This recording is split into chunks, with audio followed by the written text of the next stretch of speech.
Marrying a foreigner, how to make it official. South Africa is a highly sought-after tourist destination, as well as home to many asylum seekers. Many South Africans also work abroad, giving rise to daily encounters with foreigners. These encounters often develop into great relationships, strong bonds, and sometimes even into marriage.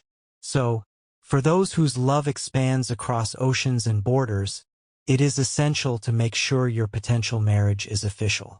What is required for South Africans marrying foreigners?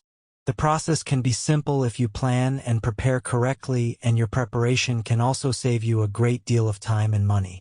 To simplify, we have broken it down into 5 easy steps. So before sending out those wedding invitations and making those bookings, make sure you are well prepared. Your marital status must be checked. The first step in the process of formalizing your union with the one you love is to check your marital status.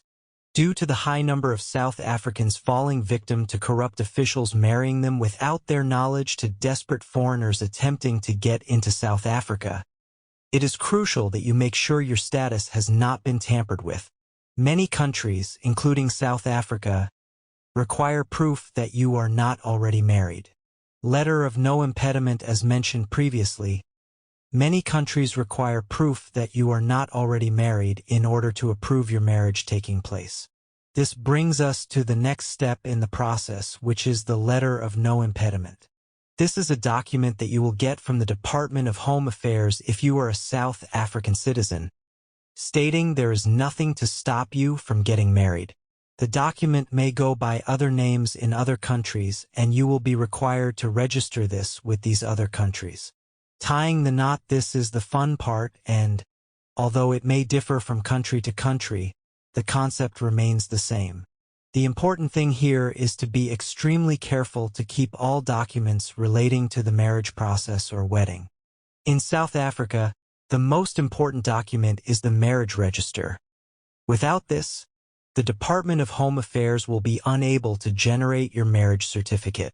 Registering your marriage and obtaining your certificate. The last 2 steps in the process are to register the marriage and obtain an unabridged marriage certificate. It is important to note that if you get married in another country, the marriage will be registered there. But in South Africa, you will still be unmarried unless you register your marriage. Therefore, all the above-mentioned documentation is vital for the registration process, as well as an indication as to what surname you want. Once the marriage has been registered, an unabridged marriage certificate should be applied for. This will serve as proof that your marital status has been changed on the South African Department of Home Affairs system and your union is officially noted. Conclusion. Though it appears simple, this process can be very strenuous and time-consuming, and can also place a severe burden on you and your future spouse. It is essential to know what the process entails and to plan accordingly. Consult with a legal professional before attempting to start this process yourself.